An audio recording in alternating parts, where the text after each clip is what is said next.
Welcome back to Mean Streets, the podcast where we investigate the best, worst, and forgotten movies of film noir and more. I'm Luke Deckard. And I'm Matthew Booth. And we are your cinematic sleuths, and it's time to crack another case. But before we do that, quick plug, guys. If you're not following us on Facebook, on our Facebook page or Twitter, go follow us there. If you haven't yet, we would love for you to leave a review on Apple and Spotify. They really help us out. So if you like what we do, please shoot over and do that. But in the meantime, let's bust this case wide open. Matt, what do we got for the people? 2025's Caught Stealing, starring Austin Butler and Zoe Kravitz, written by Charlie Huston from his own novel and directed by Darren Aronofsky. The IMDb logline is: burnt-out baseball player Hank Thompson unexpectedly finds himself embroiled in a dangerous struggle for survival amidst the criminal underbelly of 1990s New York, forced to navigate a treacherous underworld he never imagined. New release. Another brand new release. I like that we're trying to tackle these new releases because it's it feels like at the moment there's this sort of I don't want to say glutton because I'm happy that we're getting so much, but there's a lot of neo-noir kind of coming out right now. I guess last week we did what the hell was that bad movie called? Night Always Comes. Night Always Comes. Yeah. You know, still got the taste in my mouth. Exactly. We have this coming out, which has come out. We have Too High, Too Low with Denzel Washington's new Spike Lee joint on the horizon.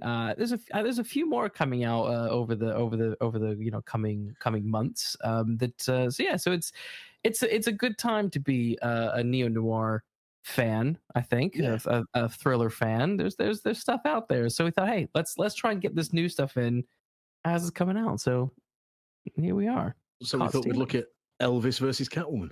So exactly. Exactly. Well, they're not really opposing sides, though, are they? They're no, absolutely. Elvis is banging Catwoman. Yeah, yeah. That's a sentence you never thought you'd say.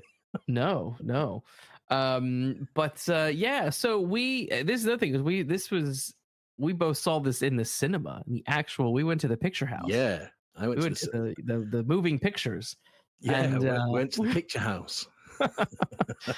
And let's talk about that first, because this is I saw this in a cinema that I don't usually go to, which was interesting. But it's also, I at the moment just don't go to the cinema to see new stuff very often because there's not a lot of stuff out there that I'm very keen on. I think this year the other two films I've seen in this summer, rather, or tail end of summer, I suppose now.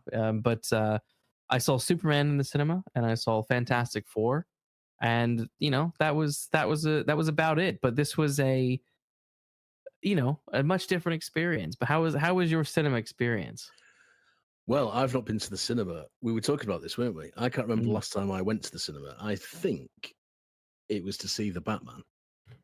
Wow.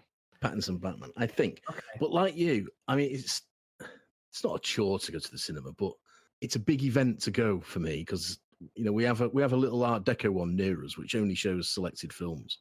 Yeah. Otherwise, it's a trek into the big city. Yeah. Into a multiplex, and the older I get, the less I like multiplexes. So I went to see this at something like 10:30 on a Sunday morning. There's about 6 other people in there, which is fine for me. I'm quite spoiled when it comes to cinema experiences. I don't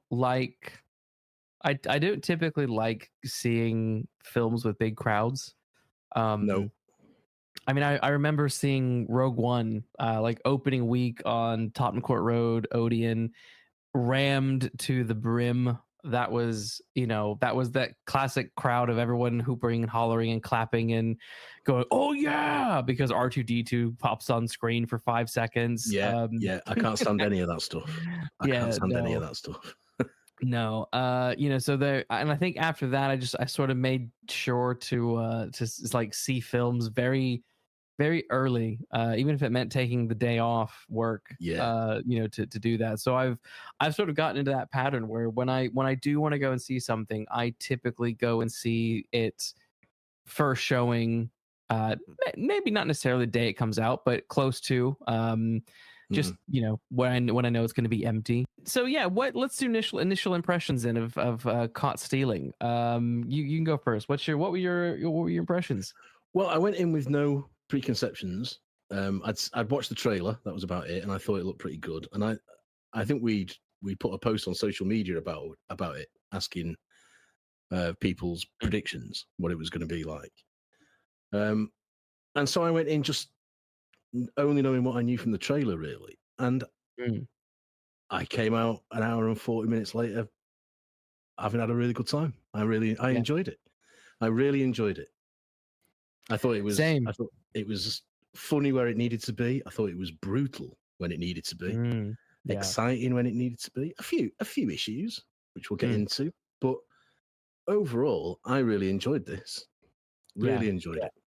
Same. I like you. Watched the trailer. Thought, oh my god, this trailer looks great, and Matt Smith is in it, and there's all these other people that I like. So I was like, yeah, this looks like a lot of fun. I feel like I need to see this. And yeah, I didn't have high expectations. I didn't really have expectations at all, other than just I want to be entertained. And this did not disappoint. I thought it was, it was close to, I guess, close to 2 hours, like an hour and 50, 40 minutes, somewhere in that range. It didn't like overstay its welcome. It moved quickly and was, was constantly, engaged with what was going on. Fantastic performances, really visually interesting to look at, I think, as well. So yeah, I music was good. Music was, really hitting the spot with the scenes. So yeah, I was having a very, very good time with this as well. So yeah, I walked out feeling really kind of, it's one of those you walk out happy, which is great because the last couple of times I've seen films, it's been sort of Fantastic Four was like, that was fantastic, fine, and then Superman was just absolutely awful. I don't understand.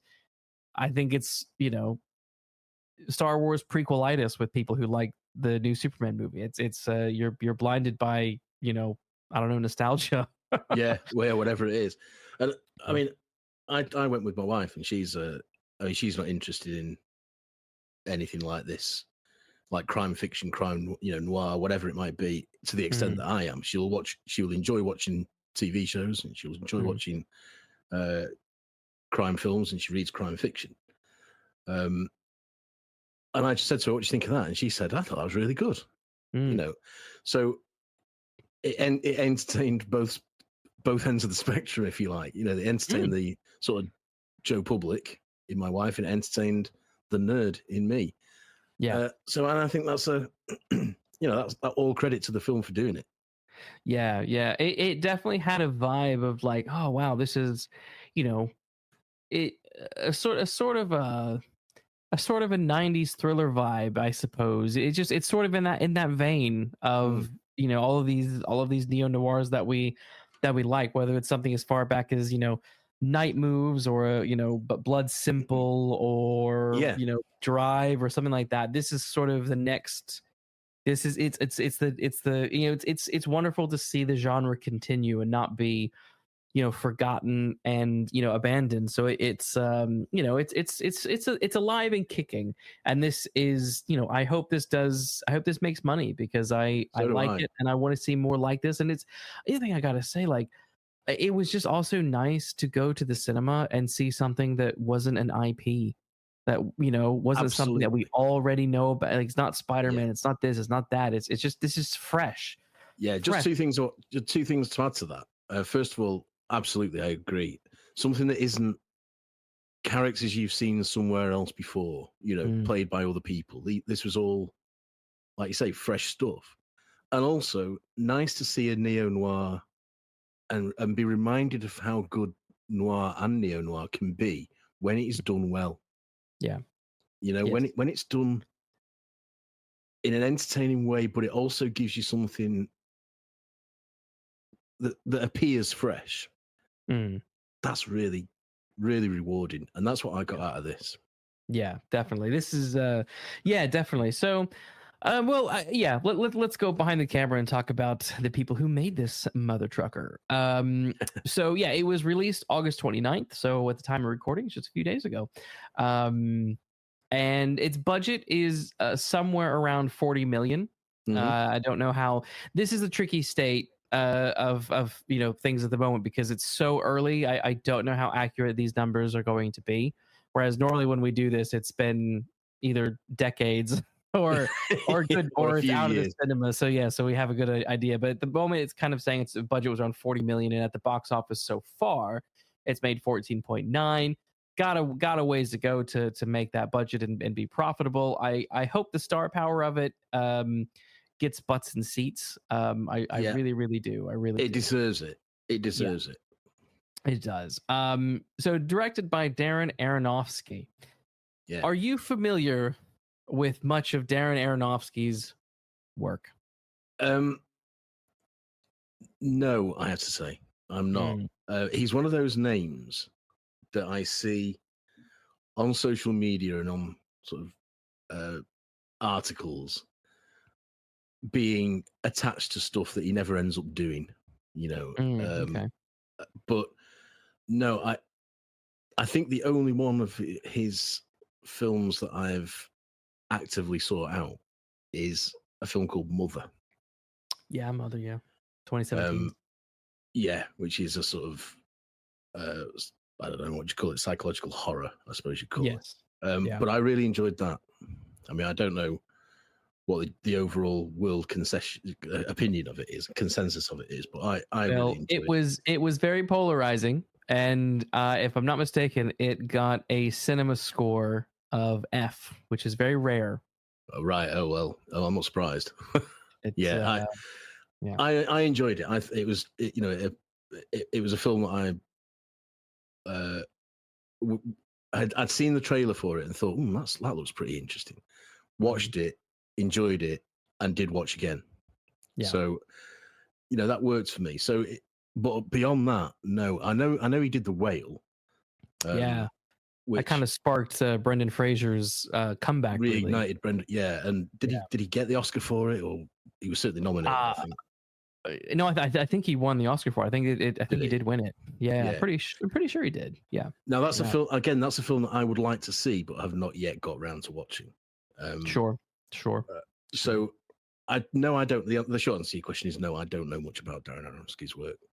Yeah, I saw. I mean, there's a couple of films of his that I have seen. I saw Black Swan. Oh, Black Swan, I've seen. Yeah, I've seen Black Swan. Yeah. I don't have.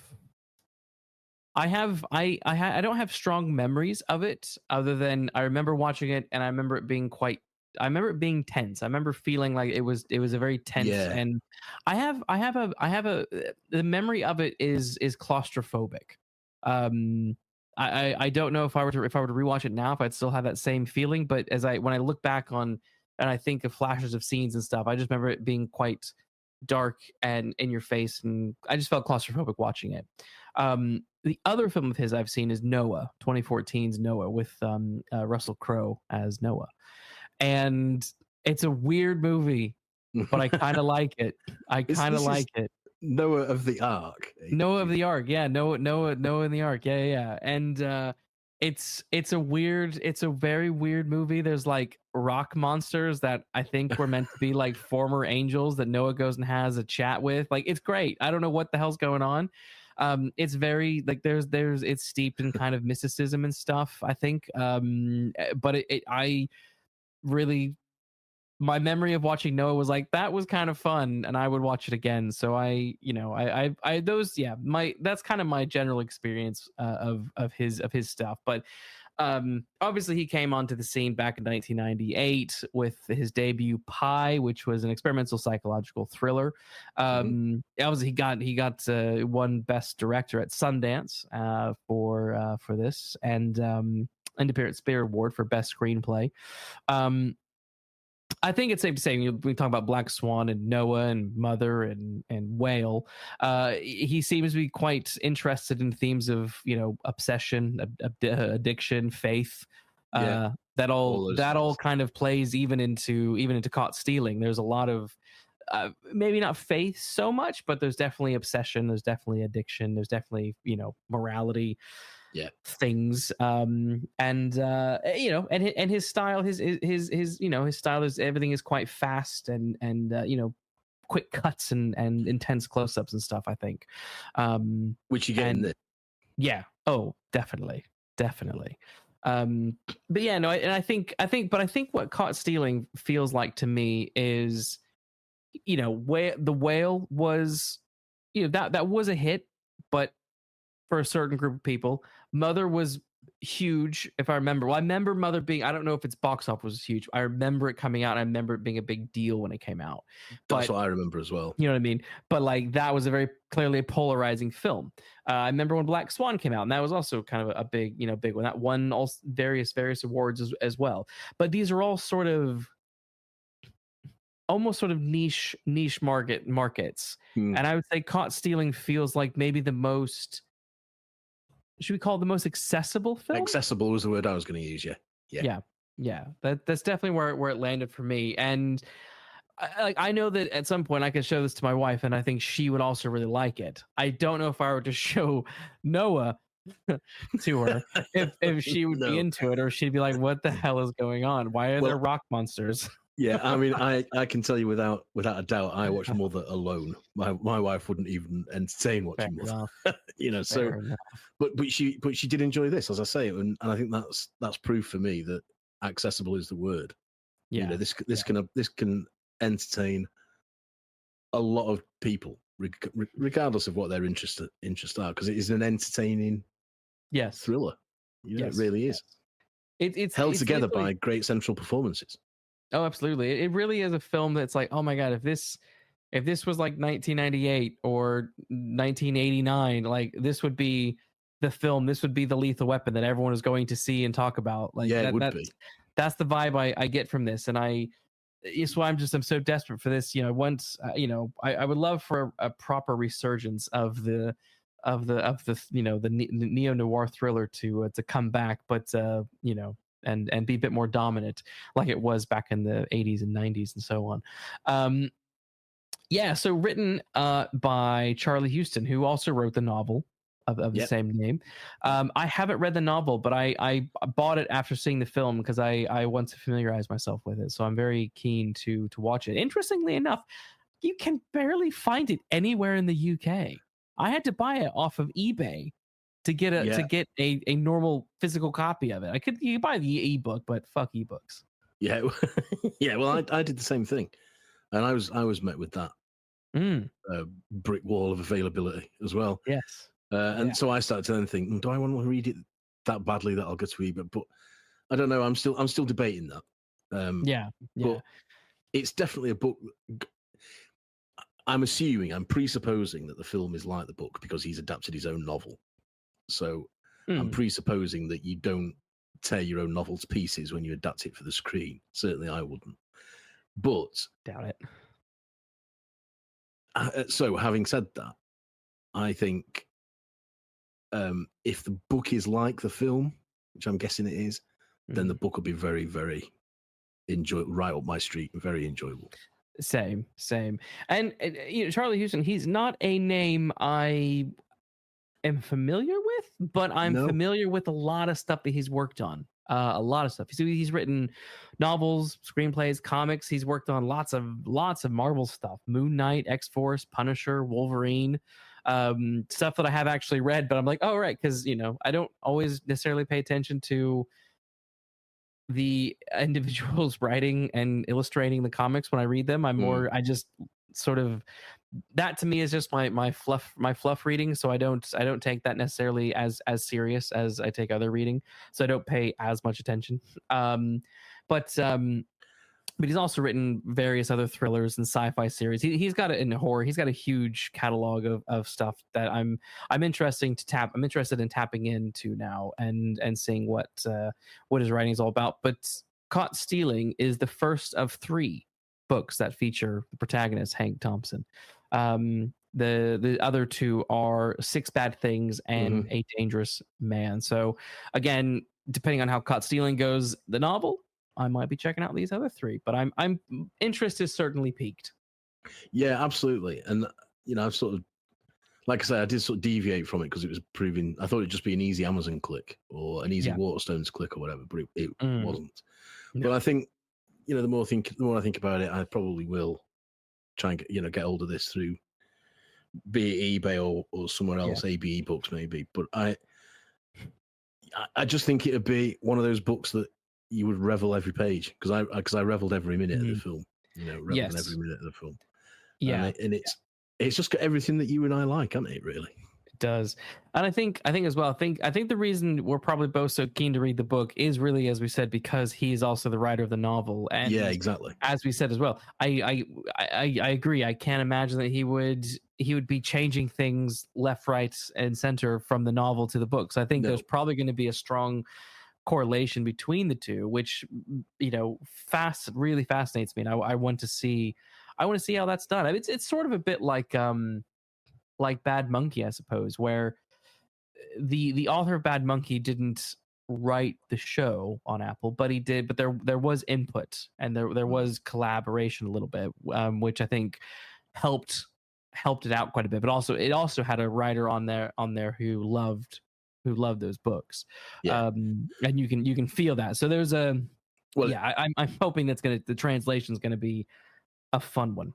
Yeah, and it's the same with the latest or the newest version of the Rebus books, where Ian Rankin didn't do the adaptations, but he was executive producer and had a say. Yeah, and it does make a difference. It does make a difference. It does. So when Huston is adapting his own book, I can only think that some things are going to have gone because they always do, I guess. But by and large, I reckon what you've seen is what you'd read, and yes, that is a good enough reason to read it to me. I think so. So back many years ago, in the far past of 2012, 2013, this film was in development. This film was there with David Hayter, the writer of X-Men, X-Men 2, Watchmen, and other things, was attached to adapt this. Patrick Wilson, who played Night Owl in Watchmen, was attached as the leading role of Hank Thompson, and for reasons unknown, this fell through. I couldn't find explanation. I couldn't find anything. No, I couldn't find anything that mentioned it. I suspect it was probably just one of those production hell things where it's like, we've got it going, we've got an idea, we've got some stuff moving, but it just never goes beyond that. So but I there's a part of me that's kind of interested in that. I think David Hayter, I mean, I like all three of those films, X-Men, X2, and The Watchmen are three very good films, and I think could have been interesting to see Patrick Wilson as Hank Thompson. I don't know. No, I'm not sure about that either. I mean, he's much younger back then, but he was much younger back then. But he doesn't. Yeah. He doesn't give me the sleaze vibe. No. And I don't know if that's because I'm thinking about his role in Watchmen, where he's just so goofy. But even seeing him in other stuff, like Solomon is the lame example. Is Solomon in Aquaman? And he's like, I can't take him serious as a bad guy. No, I can't. He's just Patrick Wilson. No offense. And and the Conjuring films, he's the same. He's the same in that. You just think, yeah, okay, but I don't really believe that you can fight supernatural demons. No. So no, I can't see him. No, I don't think he would have been as good as what we get. Put it that way. Probably not. But yeah. So as when the chips landed, Aronofsky landed the directing gig. Huston's doing the writing. Aronofsky, was obviously lots and lots of interviews with him at the moment because this film is brand spanking new. But he mentioned that he was really drawn to this story because of the way it sort of blended. A lot of dark thrills, and there's a lot of it's a very propulsive story. Really, really pushes forward. And he apparently described the film as a romp. But he also wanted to do a film that had a little bit more joy to it and was just a bit more entertaining and less dense on the psychological elements. And I think that's it. When I think back to Black Swan, very dense, very heavy, heavy. And Mother is very heavy. Yeah. Yes. And I suspect, although like I say, I've not seen it, but from the clips I've seen, I don't think you're going to have a thrill ride with the whale either. No, I don't think so either. You know what I mean? I think I can understand he wants to change a pace from those deep, psychological, heavy, dense movies to something that's, like you say, flies by. The time, the runtime flies by. Yes. Yes. And it's like a shot of adrenaline in the arm. In some, sometimes when you do something like that dramatic change of pace, and it really fires up your creative juices, and that's what happens here. Yeah, I agree. And he's also quoted as saying he's taken a lot of inspiration from New York films. And I like he actually praises Sidney Lumet, and I'm like, oh, the guy who did The Wiz. Yeah. But also things like Serpico. Yes. But I would say in terms of place, this late 90s New York really feels alive. I would say. It does. I'm not sure what year in the 90s is meant to be. With the cell phones hanging around and stuff, I really am getting a sort of like 1999 vibe. Yeah, does it not say? Is there not a caption? I can't remember. I can't. I thought it was like 98. Okay, I could see 98 because 96 to 98 I had in my head. Yeah. I don't know if it could be 96. That might the phones that he was using were they struck me as just they were the ones I sort of remember towards the end of the 90s. Flip phones. He has a lot of flip phones. Yes. So, I guess it's 98-ish. Yeah. Yeah. The mid 90s were on those big chunky Nokia. Yeah, that's right. Yeah. Yeah, God, I remember those. Yeah. Oh, yes. So I'd say it's late 90s, definitely later 90s. Yeah. But it does come alive. It does come alive. But again, something that I often say on this channel, that it's not done with rubbish product placement or cheesy. No. It's done by what they're wearing and the fact he uses an answer. He has a landline with an answer phone on it, stuff like that you sort of forget existed. Yeah. And a very like a lack of computers and stuff like that. You do get the sense of the period without it being clumsily done or indeed obviously done. Yeah, it's always been nerve-wracking, I guess, when you go into what is considered a period piece, which I guess this would be considered a period piece now. Yeah. But when you compare something like Caught Stealing with something like Stranger Things, right? Like that just throws 80s pop culture in your face this is to the point that you're sick. And I agree. I like the fact that there isn't in your face product placement to emphasize what was happening at the time. The only sort of like thing that kind of grounds you with like pop culture wise is baseball. Like that's the main thing. So to me that didn't feel like cheap or forced because it's not something that everybody's gonna know. I don't know what the hell was going on with baseball in the 90s. So this to me was like, okay, that's a cool little reference to stuff that's happening at that time that he is interested in. So I really applaud this film for having having the courage to not go overboard with making it a sickly 90s. Yeah, I agree with that. Absolutely. I can't stand it. I can't when it's so obvious, when the soundtrack is constantly playing 80s music or 90s Yeah. music, but it's playing it all the time. You know, and you see in the background TV shows that are on that are obviously from the period. You know, somebody's got a clumsy line of dialogue to let you know that it's 1996 or 1998, whatever it might be. You know, there was none of that. There was none of that. This film just sets it out, and you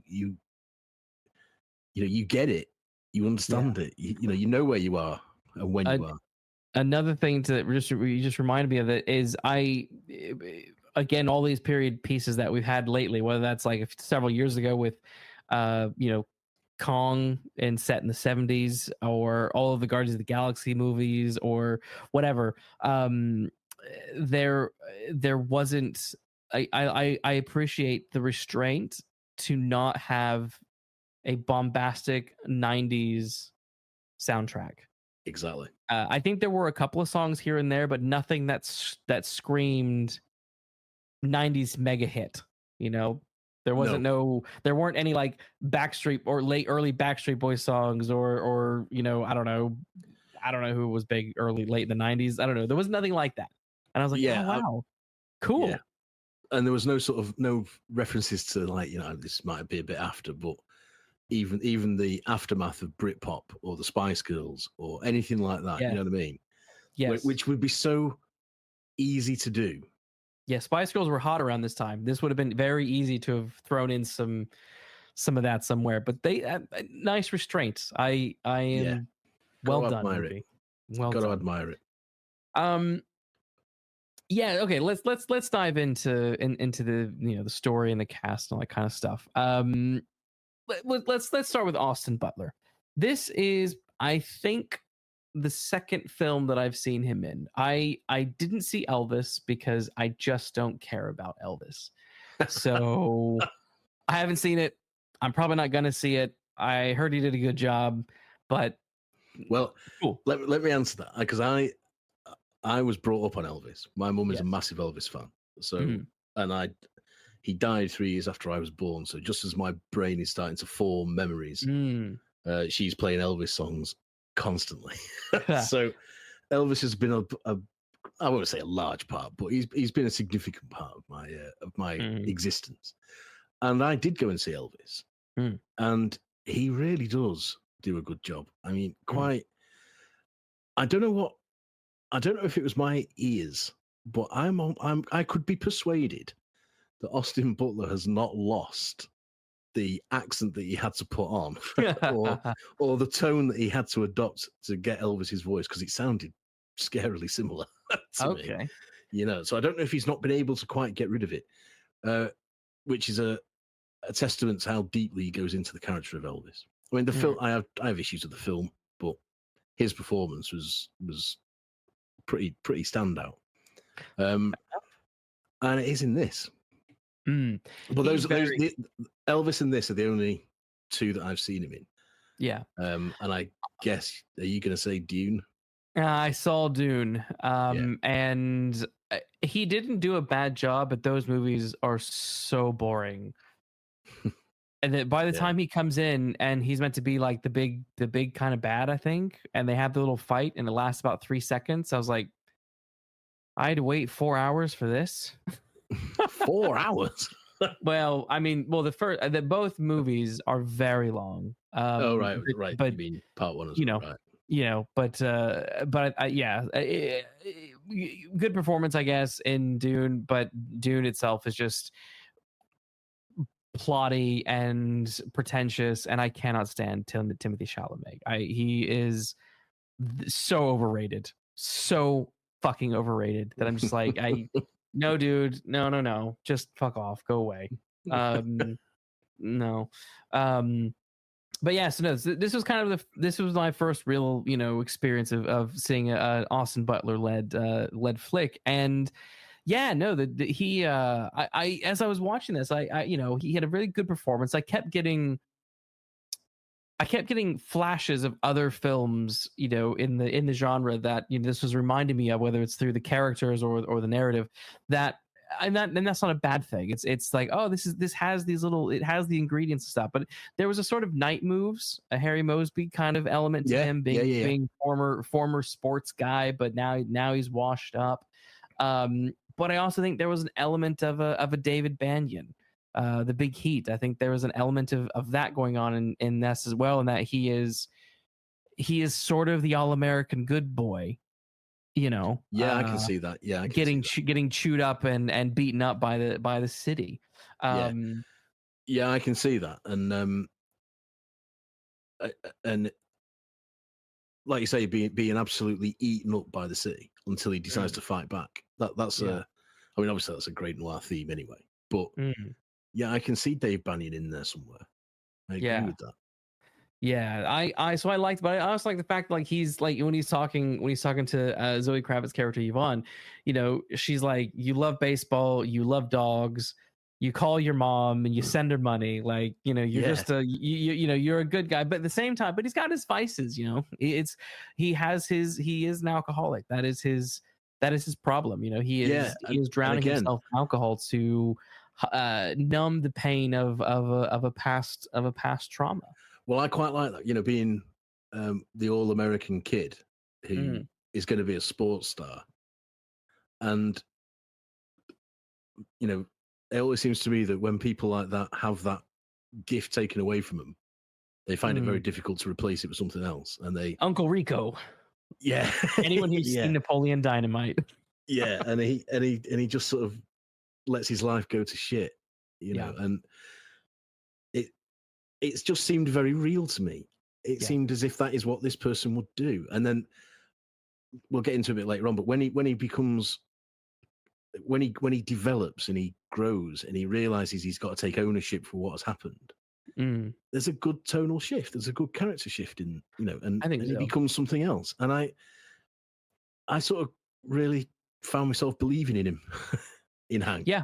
You know, and you're right, he is an alcoholic, and that is a sort of product of what's happened to him. You know, and one of the most telling lines for me is when he says to Zoe Kravitz, "The breakfast of kings."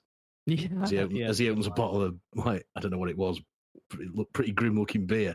Yes, you know? yes. And I thought, I've known people like that. Yeah, you know, I've known people like that, and it's I just found it a very real and believable performance. Especially when he's crapping himself when it all starts to kick off. And not knowing where to go and where to turn to. I thought the way he conveys that, I just thought was really, really good. Borderline exemplary. Yeah, kind of going back to like when he's you know, a lot of those early scenes when he's with Zoe Kravitz in his apartment and stuff like that. A lot of flashes of Seven were happening for me. The way it was just so dirty and grungy and disgusting and dilapidated and poorly treated. It just felt. You could almost smell how bad that place smelled just by looking at the pictures. By watching the film, you're just like, oh, this place must be absolutely vile. I bet the hallways stink of urine. I bet. You know what I mean? Yeah, that's right. And the fact that when he comes out of his back door, it's just a garbage dump. That's the only word for it. With this homeless man living in it, you know. Yes. Yeah. God, that'll stink. You know. Yes. And it'll constantly be wafting up to the windows, you know, and over the fire escapes and stuff. Yeah. And I wouldn't have been surprised if like a train went by and it started to rattle like it was in Seven. Exactly. Just that sleaze. That's what I mean about the sleaze. I can't see Patrick. What's his name? Wilson living in that. No. But in that game, it had that that 90s claustrophobic Mel Gibson conspiracy theory kind of vibe to his flat, and I like that. But even you know, when we meet Russ and we have a peek into his flat, or when we see what's his name, is it Dwayne, the guy who lives across the street or across the hall, you know, just the general vibe of everyone and everything that you're seeing is just so, it's just in such a sad state That's another thing that I like about the period, because they're taking the mickey out of Dwayne for saying he's a website designer. Yeah, what is that? And he must obviously go on about it all the time because they both know to laugh at it. Yes, and yet he's living in this shithole. Yes, yes, which because he's obviously a fledgling business being a website designer in the late 1990s. So again, just things like that give this period so well presented and conveyed. Yeah, I love that stuff. But I also, I also really liked the chemistry between Yvonne and Hank. Yeah. As I was watching this, I was thinking, man, this was the goddamn chemistry that they needed between Robert Pattinson and Zoe Kravitz in the Batman. Yeah, because those two had shit tons of chemistry on the press tour. None of that chemistry that's on the press tour reflected in the film The Batman. Whereas these two have had chemistry on screen and in the press tour, and you really feel it here. Like you get a sense that they really like each other and possibly are falling in love. And I like the fact that she's not a femme fatale or anything like that. She just wants the best thing for him. She wants him to stop drinking and be a man about his life. And again, they're so believable at the stage that the relationship is at, of how people are at that stage of a relationship. When she finishes a shift at work and the first thing she wants to do is go to that grubby bar at 4 a.m. just to see him. Yes, and go to bed together. You know what I mean? And it's just so, because that's what you do at that stage of a relationship. Like you say, just starting to fall in love, not quite there yet. A few dates, maybe a couple of months in, just starting to think, maybe. Yeah, all that comes across so well. Yeah, because of the performances, pure and that chemistry. And he would have been. I could quite happily swap him for Robert Pattinson. I think so. Yeah, as Batman, he's got the jawline for it. That's for sure. He does. He's almost one of my friends said he sort of reminds him of a young Val Kilmer. Yeah, and I can see that. I can see that. But also with the character of Yvonne, like, is she not Katie Banyan? Yeah, she is. Well, she's a 1990s version of it. Yeah. Yeah. I mean, that was when that happened, spoiler for the film, obviously spoilers, but like when he goes to her flat and sees her shot dead on the floor, I that was one scene in the movie that legitimately shocked me. I was surprised. I was like, oh my God, you killed her.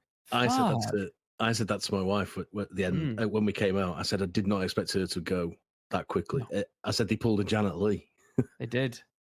And it just goes to show it still works, that old trick. When it's in capable hands and it's properly written, that still works. Because I was shocked as well. I think I might even have gone and Jesus. Yes. Because it's such a powerful moment, but it's only a powerful moment because you believed in them right up until that moment. Yes. Yeah. Oh, I agree. If you do the spade work, you can get the payoff. Too many films don't do the grounding. No, they don't. And this really worked. And and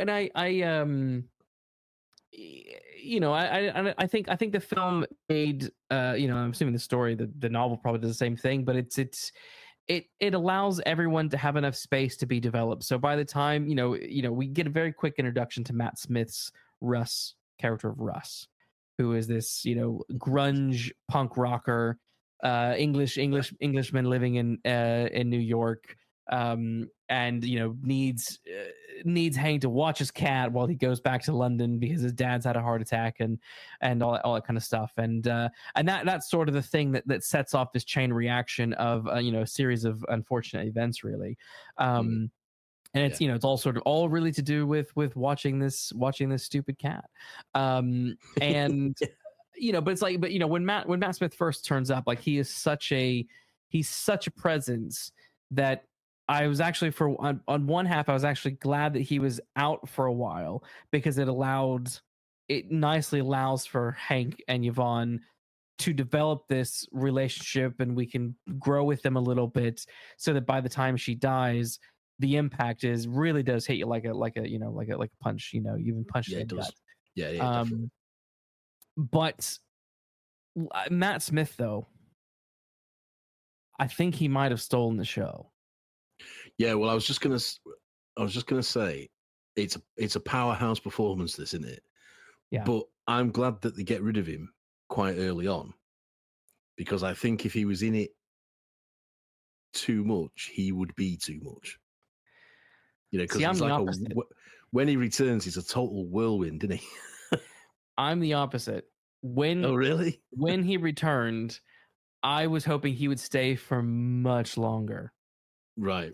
Then when he doesn't, I was like, I love this character of Russ, and Matt Smith is bringing this guy to life so well. That line when he takes Hank to his lockup, and he's like, "Welcome to Narnia."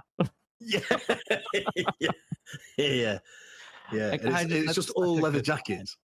Yeah, the front is all leather jackets, and behind that he's got his nefarious stuff going on. I love that performance. I think he was Matt Smith is such a great actor, and there was this period of time where I was kind of bummed because I thought he was so good in Doctor Who. And then Karen Gillan went on to go and do lots of, big films in Hollywood and stuff like that. And he was like, oh, he's in Terminator Genesis for half a second. And then he wasn't really getting the things. I thought, oh, this guy, he should be big. He should be a huge star. He's a fantastic actor. And I want to see him in more things. So it's then he smashed it in The Crown, and, he's amazing. He was good in The Crown, yeah. Yeah, so I loved Russ. I love this kind of chaotic punk rocker. But what I really love, you tell me what you think about this. I love this sort of juxtaposition between Russ and Hank, and that is Hank is very much a mama's boy. He loves his mom. Russ is very much his daddy's boy. Yeah. But in that you then get Hank, who is more of a gentle soul in many ways, and Russ, who is a crass mother trucker, Yeah, definitely. Like when the neighbor is can you guys keep it down? Hank is like, I'm so sorry, and Russ is like, fuck off, CUNT. Yeah, that's right. In this really broad London accent as well, which is just ace. Yes, and so I found that really interesting, what this film was sort of saying about boys who were raised by their mothers and boys who were raised by maybe their fathers. Yeah, it's There's something going on with that, I think. There is definitely something going on there. And the fact that Hank phones his mum every day, and they always have this sort of twee little sign off of "Go Giants," Yes. Whereas I get the impression that Russ hasn't been in touch with his dad for ages until he found out that he's dying. And then he's immediately dropping everything and going, which is the catalyst for the plot. And like Norman Bates says, a boy's best friend is his mother. And you do get that from Hank. You do. And, but Russ reminds me of a friend of mine who, years ago said, "I love my dad. He's like best friend in the world, but I'd never tell him." Because he'd say, "What are you talking about?" But he knows, and I think that's Russ to me. That's Russ. Yeah. I can see that. I mean, he's a power. It is a powerhouse performance, and it's very entertaining as a performance. And I'll tell you when he's best. He's best when he's driving, but he's been hit in the head so many times that you can't really see. Yes, that is just fantastic acting.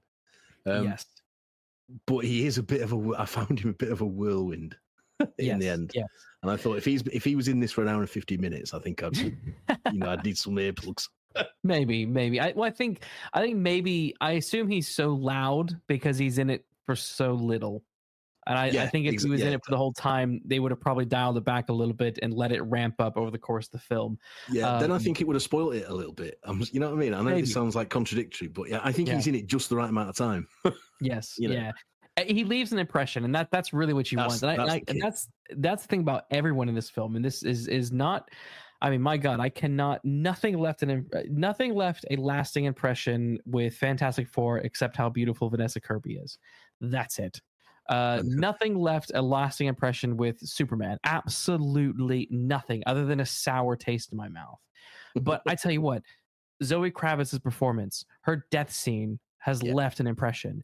Austin Butler's performance, his desperation when he's lying on the floor after being beat up by those thugs who are looking for Russ, and he's bleeding and pissing himself, and he's he has to get out of the hospital because he can't rack up a huge bill. That's how desperate, that stuff. That the scene towards the end where things are sort of, he's trying to take control of the situation, and he owns up to what happened to his high school buddy. His baseball high school buddy, all that stuff has left lasting impressions. Even like when he realizes that he's not too bad of a fighter, he sort of looks at his fists like, and he's surprised with himself. Because I'll tell you that the bit that also left an impression on me is when he passes out, I think, in his apartment, in just his boxers, and when he wakes up, they're all there. The gangsters are there.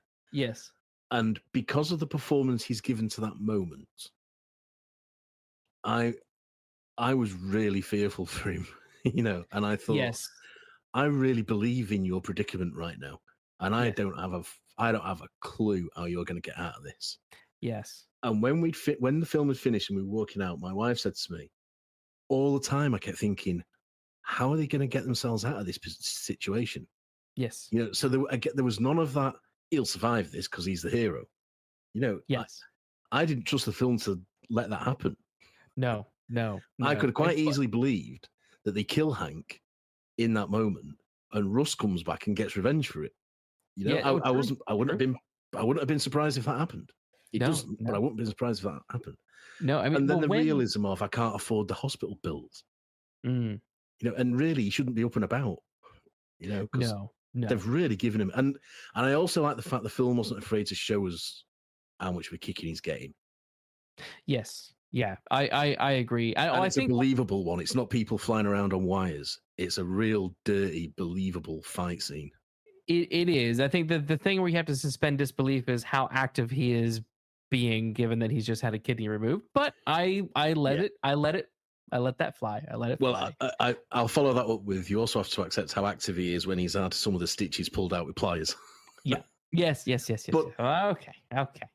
You're taking it a little bit too far, but I'll allow it. I'll let you, because the rest of it's been so good. I'll let you have this. It earned that suspension of disbelief, I think, and that's a huge important thing. You have to, your stories to allow the audience to keep going with you when really you'd be like, this dude would be sofa bound.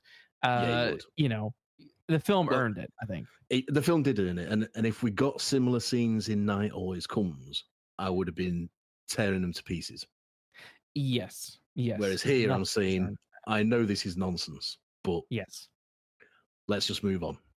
Exactly. But also the other thing with Russ, like, how does he get out? How does he survive? The fact that they just cold-bloodedly murder Yvonne, chips are off the table. You don't have any idea what's going to happen. No one is safe. And it's that sort of Game of Thrones thing. It's like, whoa, you might love these people, you might be interested, you might want them to survive, but there's no guarantee. And that to me was it was excellent storytelling, because it kept me on my toes. And as he's going around, and he thinks he can confide in the detective, what's her face, Detective Elise Roman, played by Regina King. You think, okay, they're having a bit of a banter with the baseball stuff, she's the person he can trust, well, lo and behold, she's not. She's actually connected to the gangster guys who are after Russ, because all these people think that Russ has skipped town with their money. They don't realize that he's just gone to London to deal with his dad who has died. Like I said, it's a series of unfortunate events.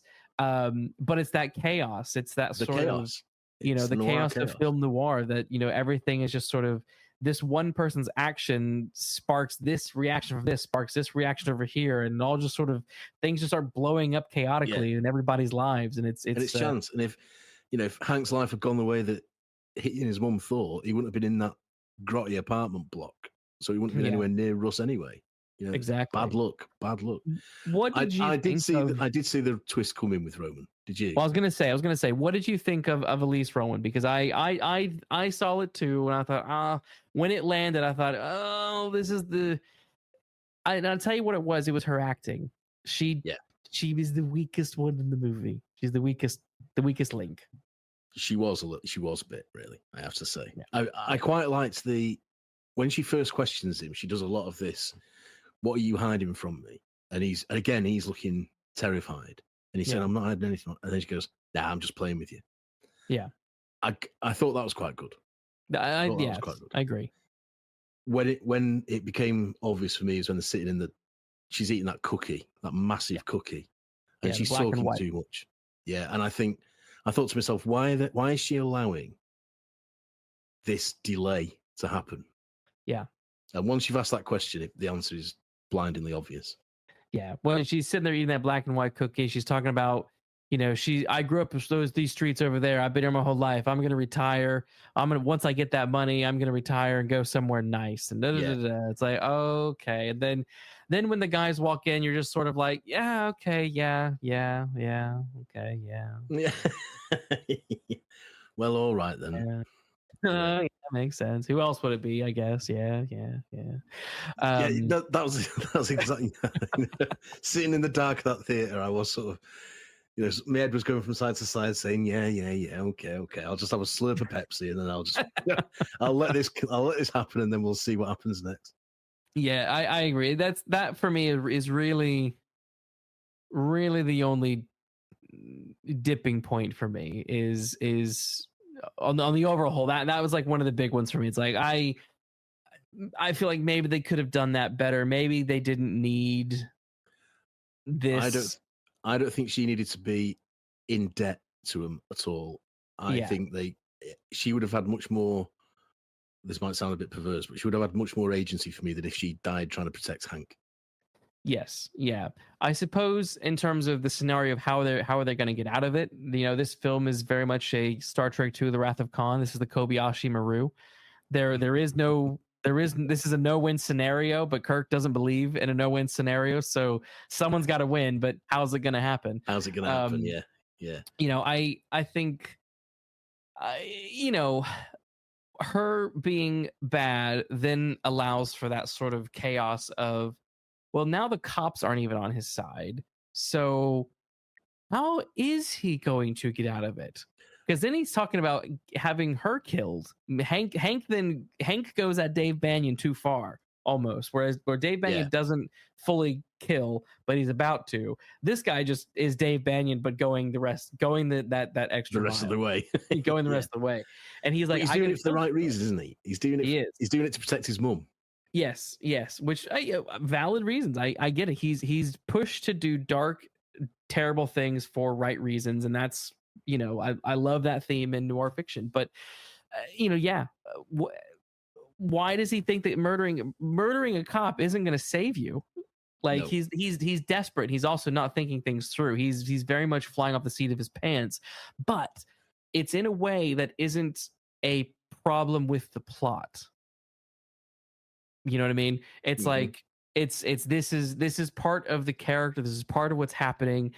If it's not a plot issue. But in another film, in lesser hands, this could potentially be, well, this is like night always comes. It's like what's the point of the mom? What's the point of this house? What's the point of this? Like, this is all falling apart. But it's a guy doing desperate things, doing anything he can to protect his mom. And all he can think of is, if I take her out, that'll solve it. Won't fully solve it. And he realizes that, because in the end, what does he do? He fucks off out of the country because he realizes this didn't really solve anything. Yeah, exactly. Yeah. Well, and he turns to the Drucker brothers to solve all the problems, to do all the killing for him, because she says, there is a good bit when he impales her foot with a bit of baseball bat, you know. And I can't deny I did do a bit of, yeah, go on. Oh yeah, definitely. That's a good scene. That's a good. I was rooting for him then, and even more so when she says, "You're not a killer, Hank," and he says, "No, but they are." Yes. And she turns around and the Drucker brothers. I thought these two were fabulous. Yeah, Liev Schreiber and Vincent D'Onofrio, amazing. God, they were great. Yeah, and such an unusual choice to have, like, Orthodox Jewish assassins. I can't quite believe I've just said that. I know, right? I know, right? But this is the thing. This is what's refreshing about this film. You know, there's going to be some deadly gangsters in it, and you think first of all it's going to be the two Russians. Yes, but then you realize they're just hitmen, or they're just like bruisers, and what makes it refreshing is that the real deadly gangsters, the scary monsters, as Hank calls them, are these two, like, on the surface, religious, orthodox, family-oriented Jewish boys. And you think, wow, love the scene when they go into the club and just start shooting everybody up. Yeah, like, I think they look so bad. They shouldn't, but they do. They look badass as they're just going. That's it. They shouldn't look badass, but they really do. They really do. God. It's a visual contradiction, but but I love it. It worked so well. And again, I didn't, because of what the film's already done with Yvonne. When they tie Hank, when they cuff Hank to the steering wheel, I'm not taking it for granted he gets out of that. Yeah, you know, I can quite believe that they'll go and kill Roman in the club, come out and do Hank. I can quite. Yeah, I was quite prepared for it. Yeah. You know, and that's good storytelling. Definitely. If you can't take it for granted, I think it's good storytelling. Yeah. Oh, I agree. I also want to mention Paul. I want to mention Paul the barman. Yes, sure. Because I didn't know it was this actor until the credits rolled at the end. But he's played by Griffin Dunn, who I've known for 40 odd years as the friend of the main character in American Werewolf in London, who gets killed by the werewolf at the beginning and comes back as a zombie. Oh my God. I didn't catch that. Now, obviously there's 40 years difference. But again, what a great performance that is. And what a believable character that is for the sort of bar that he runs. And I was silently cheering when he leads them all to the safe and says, you can't open it. There's a knack to opening it. Yes. Really, he's got a big shotgun inside it. Yes. I just like think that's a great sequence. It was. And I believe in Paul as a person. I believe he runs that bar, but spends all his time at the end of it doing shots and taking coke while Hank serves. Yes. And I can only imagine that the reason he's so reckless is because he's been drinking and has done a bunch of coke. Because it makes no sense when he whips the door open and starts shooting people and he just gets blasted by the machine guns. I thought, I'm going to just assume that's the coke talking and you thinking you were invincible because I don't know why you did that. No, well, that's exactly what I took it as. I think that's the absolute conclusion you meant to draw. Because he has been doing it when Hank comes in, hasn't he? Yeah. He's got 3 lines out on a silver tray. And again, and then Amtrak dies. Not Amtrak. Yeah, great writing, because we come into that scene and he's halfway through a story.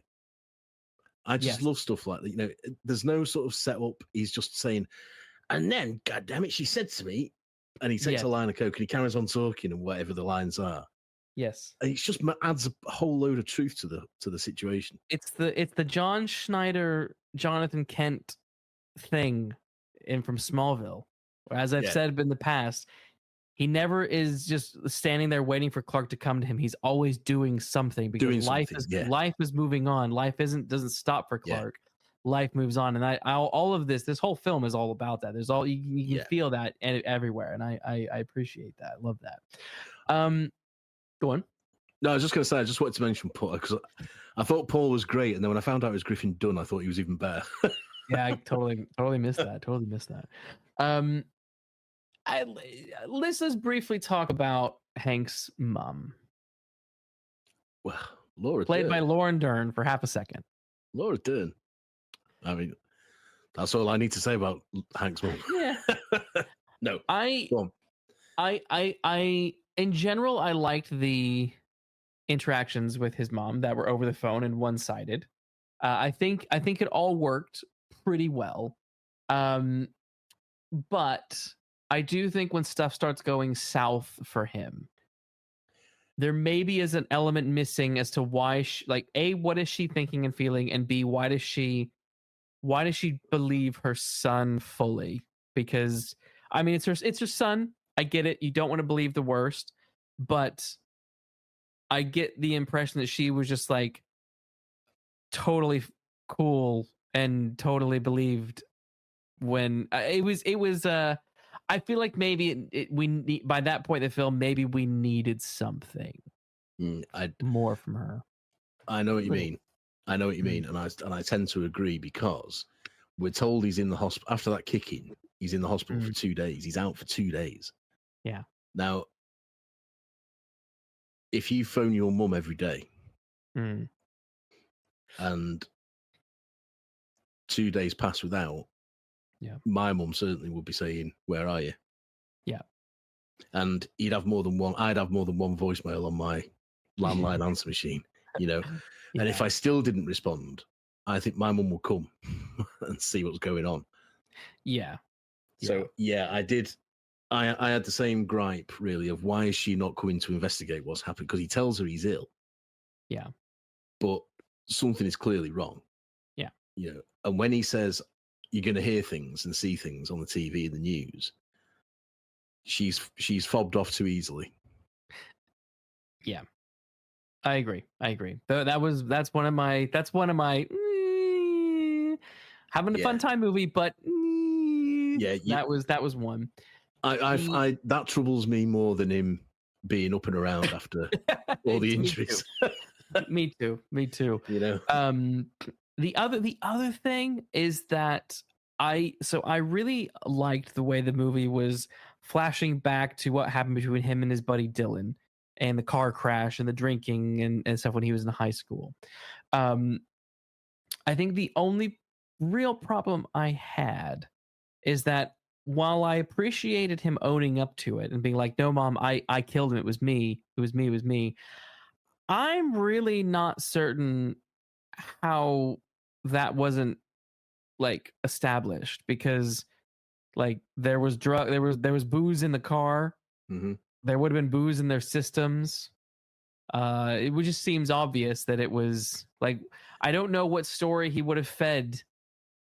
And as a result of that, I sort of, yes, we're seeing the nightmares and stuff like that, but I think I never got the sense that throughout the film, that he wasn't owning up to what happened, rather than he was trying to numb what happened. But when he says, "I'm finding owning up to it, I killed him. It was me, Mom. I killed him." I thought, well, that's one element that I don't think the film properly explored or made clear, because it's more that he's just upset by what's happened in the past and what he had done. Because I don't see how people don't realize that. Yeah, he killed his friend by them drink driving. Yeah, I didn't either. I had the same concern, because we see the crate of beer. Yeah, because what's his friend called? Dylan. Dylan. He reaches over the back seat to get it, which is why he's not got his seatbelt on, and that doesn't go anywhere. That crate doesn't get like blown to smithereens. It would be there somewhere. It would be there somewhere. And you would think, wouldn't you, that at the scene of a major road traffic accident, there would be some investigation. Yeah, there definitely would. There definitely would be. So those are kind of my only really two like big sticky points. So I guess the three would be Roman was pretty obvious. So, the mother bit, I think maybe could have been developed just a tiny bit more, and then the what his feelings and conflicts were over what happened to Dylan, I think maybe just needed to be a little bit clearer. I think making it clearer is the crucial wording, because I want to know whether I suppose what occurred to me was, did they say, well, you were driving and you killed him, and so did he do a stretch inside? I mean, and we don't know, but did he? And is he then trying to numb that? And he finally has to accept to himself. Is that what it is? Or can I believe that they just said, nah, this is just an accident with two lads that was all very unfortunate? And I can't. No, I can't either, because he also won't drive, and I like that aspect. I like this part of his character, is that he's obsessive about the drive. Yeah, but then I also love the fact that when he's finally forced to drive, it's because of a religious thing. It's the Sabbath, so the brothers can now no longer drive their car anymore, and they need him to drive. So he's forced to do it, and then I also like the fact that in that moment when they're like, all right, look, normally we would kill you, but we'll do you a favor. We'll let you go. We'll give you some money. We'll call it quits. And then Liev Schreiber's character pulls out Yvonne's gun lighter. Yeah. To light his cigarette. And Vincent D'Onofrio, he's kind of ready to get his gun out to see what happens, because they're teasing and taunting him now. And that was a great tense scene. It was. And I like the fact that this time he thought, this is what I said. It's this no-win scenario now. This whole film is a no-win scenario. And he's like, you know what? All you people have been fucking me over and beating me up, and you killed the woman I love, and you're threatening to kill my mom. I will risk my life now to get rid of all of you. I will, and I like that he just, recreates that crash that kills his friend, but this time for a righteous reason. Yeah. All that has got perfect sort of rotational symmetry. Is that the right? You know what I mean? Narrative. That's like poetry. It rhymes. Yeah, yeah. But it is weakened by the fact that we don't really know the outcome of the original crash, in the sense of the repercussions, I should say. And it only needs a couple of lines to fix that, I reckon. Yeah. What all it needs is he needs to not have that conversation with his mom saying, I'm owning up to it. You cut that line, it solves this problem. Yeah, maybe. Yeah, maybe so. It's when he said that I'm owning up to it, I thought, wait a minute, everyone must know that you killed your friend. That's true. That's why you run. You run to New York, where you don't have to drive because it's a city and you don't need a car, and that's why you're here, right? Actually, and given the respect this film's had for its audience to date, for all the reasons we've given, you'd think it would be able to say, well, the audience will get this the minute he starts to speed up in the streets. Yeah, because the minute he started to speed up in the streets with the Drucker brothers. Oh yeah, you knew it was happening. You knew what he was going to do, especially when he starts to narrowly miss the posts of the overhead train thing, bridge. Yeah, you knew what was coming, so you didn't need, and you knew he was owning up to it. You knew he was accepting his role in it. Yeah. So cutting it. But if you're not going to cut it, you need to add something to say what the outcome of that, the repercussions of that crash were. I agree, but I will say that final moment though with those guys and killing the brothers, heck of an ending, and the cat survives. The cat survives. Very sort of not big sleep, very sort of long goodbye. Hero with a cat. Yeah, hero with the cat. It's not even his cat. Yeah. Yes. I did like that, and then and then of course he goes and takes the money, and he pisses off to, I can't remember, South America or something like that. He goes to where Roman says she was going to go, doesn't he? He goes to Tulum. Yeah, that's right. Yeah, disguised as Russ. Disguised as Russ, which I liked when he's all, because he's got access to all of Russ's stuff. He does his hair up. I thought that was a fun thing. Whether he doesn't really look like the passport photo, but whatever. Yeah, well, again, cool. I can buy that. Fair enough. Yeah, there's a thing in the Richard Hannay novels, the 39 Steps and so on, where someone says about the art of disguise is just having the absolute confidence to bluff it out. Yes. I'm paraphrasing, but that's the thing. If you start putting fake noses on, people are going to know. But if you just have the guts to believe it yourself, they'll believe it. It's like that lame scene in the Robert Downey Jr. Sherlock movie when Watson's like, "Are you wearing a fake nose?" He's like, "A false nose? No," and he just runs out the window. Yeah, that's exactly it. That's exactly it. Yeah, if you've got the guts to just like almost silently challenge somebody to say you're not who you say you are, then you're there. That's the gist of what Buchan says, and yes. Yes, I can buy that. I can buy that in this. Yeah. Do passport people look at your photo as much as they should? Who knows? I don't know. Who knows? But one last thing I do want to say is I just wanted to pick up one more quick thing with Matt Smith. Once Matt Smith returns, and it just becomes this all out mad car chase across New York with blackmailing, not blackmailing, but double crossing. And I think that's maybe why I wanted a little bit more Matt Smith, because when he came back, but Hank kind of turns on. Well, they both sort of turn on each other really quickly. Then I thought I would have liked just a little bit more before we started doing all these turns on each other. Mm-hmm.